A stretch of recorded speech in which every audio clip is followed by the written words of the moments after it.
Hey, everybody. Welcome to the Faris Show. I'm Paula. And I'm John. And we are doing a special series in July called, what are we calling it? I've totally forgot. School is out for parents. Yeah, if that's any indication of how burnout and fried we are right now, trying to juggle everything. So this is our final episode in July, and we are capping it with some fun. Trey Kennedy, comedian. John, you and I have been huge fans of Trey for a long time. We actually went to see his comedy tour grow up in South Carolina, where we live, not too long ago. He's just so funny. Very funny guy. And what he does so well is he takes just real life and the season that he's in, and he pokes fun at it, and he brings it out. And like, we can remember being young parents, and he spends a lot of his tour talking about being a new parent and all the funny things that go on. And yeah, he's a good guy too. That's another thing about him. Not only is he a great entertainer, he's just a really good person. He is. And what we want to do is we want to bring a couple of our favorite moments from that episode in season 1 with Trey, when he had just one kid, and he since has another one on the way. But he talks about assembling baby equipment and how incompetent it can make you feel, right? Yes. I mean, I think it shouldn't be this complicated. I think they do it intentionally, the baby product companies, just to make us feel dumb. Honestly, like, assembling anything can make you feel so incompetent. But in this moment, Trey's going to talk about being a dad for the first time, how life has changed, assembling that baby equipment, and how he has married his complete opposite. Here's the very funny Trey Kennedy. Hello, breaking news. You have become a dad, which is incredible. Thank you. Scary, a little scary. 6 months old. Thank you. It's, yeah, I mean, it's, you can't possibly prepare for it. I way underestimated it, and I'm still getting used to it. I mean, it's a lot of fun, but it's wild. Is he mowing the lawn yet or no? Not quite. I mean, just yesterday, we drove past, my wife and I drove past like a restaurant. I was like, oh, remember we went there? That was good. I was like, yeah, remember when we could just like sit in the house and be like, let's go to a restaurant now. And we would just do it. I was like, we can't do that for 20 years. We could plan like a month in advance. You're like, I had so much free time. I'm still adjusting to it. Yeah. And now it's great because I've apologized to all my friends who do have kids. Like, I'm sorry, man, I should have. And now my friends who don't have kids, they'll like last minute, they'll be like, yeah, I'm going to bail. I'm like, I get one of these a month. I know. I've planned it. I put in effort here to let my wife let me do it. And we've got a babysitter. Yeah. We've got a babysitter tonight. So it's amazing when we're just getting into the babysitter world, because especially first time kid, my wife, she's very, it's a little nerve wracking, but so wild night ahead. First time with the babysitter. Are you guys doing anything fun? You'll probably be back by 8:30. And by the way, I'm going to predict what happens over dinner. You're only going to talk about Thomas. You're your little guy. We had our first like parents' night out a bit ago, and like my parents watched. So not like this is our second time, like a full babysitter that's not related to us. My parents watched them, and we went out with a few other parents, and we all like, let's get out of our system. Everyone bring up their baby cam. Yes. Look how cute. They're sleeping. It was, for the first time, I felt like such a parent. I was like, from this point forward, we do not talk about the babies. Stop bringing them up. So yeah, it's cracked up to be. It's great. It really is. My husband and I are so excited to come see your show in Greenville, South Carolina in a little bit. And I'm sure you probably woven in some parenthood to your new comedic routine. Oh, sure. Yeah. I mean, it's so funny. Thanks. I'm excited. The show's been a lot of fun. It's been good to, because a lot of my fan base is obviously parents, and a lot of them are new parents like me or expecting. So yeah, I'm definitely working out some of that experience on stage. Tell me so I know that parenthood has definitely hampered your nightlife, but how has being a dad just completely changed your life, Trey? Besides all the funny, like, it's made it so hard, and it's constantly trying to figure this and that out, especially as the first time parents.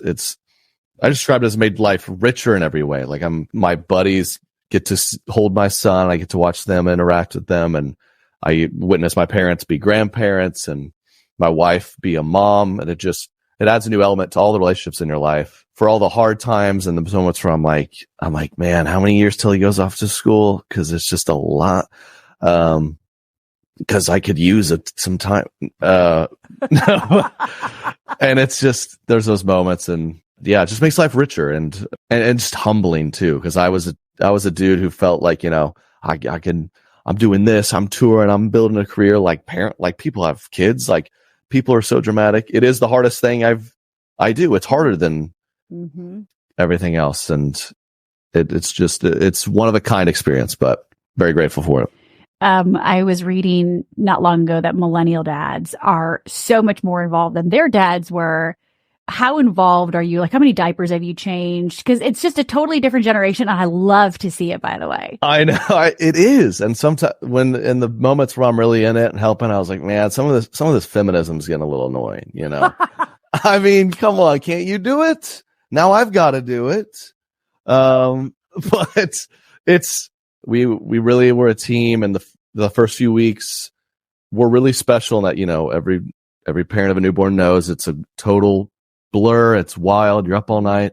And we were just like, we had our thing down. I was diaper guy for the first few weeks. She didn't change the diaper for like the first month, basically. Long story short, we had to bottle feed him for the first month. So it was like pump, store, reheat. So it was like this wild thing that we got figured out, and he's feeding like a champ. Yeah, I was very involved. And I'm very lucky to, I got to go on the road and be away for shows, which gets harder every time. But when I'm home, I'm full control of my schedule. I'm learning now that I do need to make more effort to go into the studio and stuff, because you sit at home and I just hanging out with my wife and kid, not getting work done. So balancing all that, but yeah, much more involved. I remember joking. It was, I don't know if it was one of our dads or like uncles or something. They're like, he never changed a single diaper for any of the kids. I know. Like that was very normal. And I was like, your initial reaction is like, wow, that's crazy. But also like, that, good for them. I don't get to do this. You're like, my wife would kill me. Yeah. If I came on this podcast right now, it's like, I haven't changed a single diaper. Like I would get canceled immediately. Like this guy's a scumbag. So it is fun to be more involved and really wanting to be, and how that is the new trend. Millennials are expected to share the duties a lot more, which I think is good.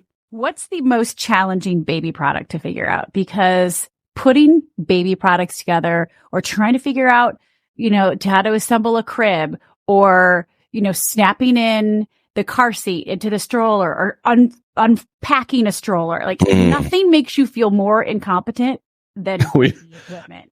Yeah, I'd say the equipment more than the baby has caused rifts in our marriage, where she's like, you didn't strap him in right. I'm like, I've strapped him in correct. It's fine. She's like, the car seat's a little loose. Like, you do it then. It's fine. I mean, the equipment. And you learn, just like a marriage, like who's doing the laundry, who's mowing the lawn. You figure out, she's the pack and play packer. Cause I've had a few too many hissy fits with like, I can't get it in the back. I'm going to break this thing.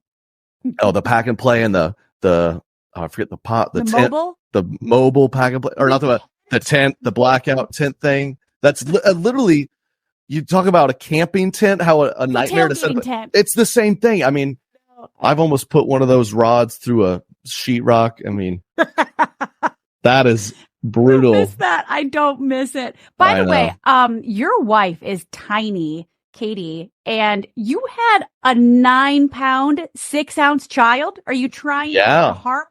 Did your research? I don't know what's going on. I was like a 10-pound baby. So they say it's like, I don't know why. I'm not that big of a guy now, but it just shows it's like, you can't really know. He was measuring like average weight, I guess, was our expectation. The doctor's like, he's looking right. You're right, 50th percentile.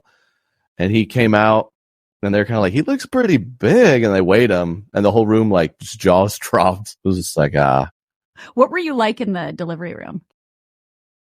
She gave me credit, like, to think I was calm and collected. Yeah, that's an overwhelming experience. I joke with her too, because, we want to have more than one child, God willing. And I was just like, man, we got to do all that again. Like, that is, like, I'm complaining. Yeah.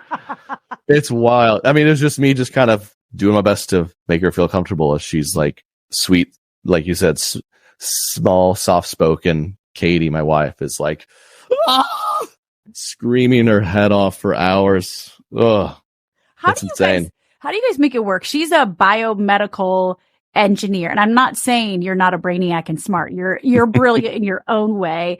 You guys could not be more different, the two of you. Like, how do you make a relationship work when the two of you are kind of opposites? Yeah, we are opposites in a lot of ways, which, I think it plays well off each other. And, I'm a unique personality, I think. I joke with her all the time. We'll like leave just social settings. I was like, how was I doing too much? She'll have to hold my arm and be like, you're not on stage right now. It's not a performance.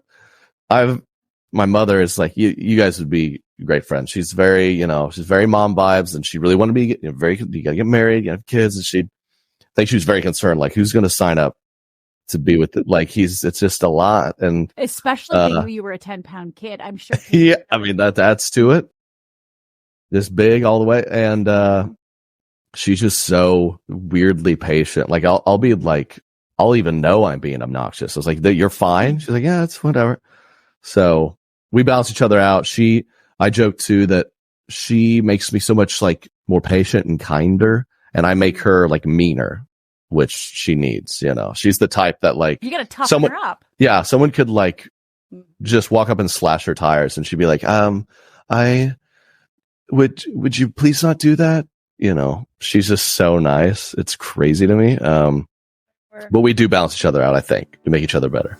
So what advice would you have for Trey as he's expecting his second kid, John? I would say, put your seatbelt on and just strap on, because it's going to be a wild ride, and enjoy the highs and enjoy the lows, but it's okay to not be okay. That's true. There's nobody who's an expert at a parent their first couple times, and you'll learn. You'll definitely learn. But I know one thing you're definitely going to do. You're going to have a lot of fun doing it, and you're going to pick up some great material along the way for your shows. That is so accurate. Yeah. I can't wait to hear his new material, and you can check out his website to find out when he's on tour. And if you want to listen to the full episode from season 1, you can go back to it or watch the full episode on YouTube as well. And next week we are kicking off our series on college as we kick off season 3. Cannot wait to get that underway. It's a conversation you have asked us to have, and we are going to tell you the pros and cons. We're going to try to punch some holes through the hole. Is college necessary or isn't it?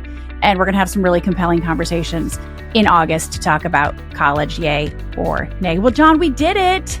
We did it. School's out for parents, and our kids go back to school August 1st. If you're listening to this in real time. Oh my goodness. Thank you. Can't wait. I know.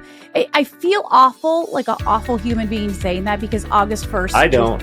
I don't feel at all. I'm just going to be straight up honest. Love my kids, but I love when they go back to school, because I have more time during the day to get things done. You're a better parent. But when we went back to school, it was always after Labor Day. It feels wrong to send your kids back to school August 1st, but hey, like you said, it's the way they do it in the South. That's right. Okay, so John, I want you to take us out, but I'm going to tee you up. You ready? Okay, I'm ready. All right. I'm ready. For John, I'm Paula. Thanks for tuning in today. And let's continue to keep talking about it. I know. You guys thought you were done with me, but not quite yet. I have one more thing to tell you about. If you're watching on YouTube or you're listening on your favorite podcast platform, don't forget to subscribe to the show. I don't want you to miss a single beat or a single conversation. And remember, my DMs are always open. Tell me what you want to talk about.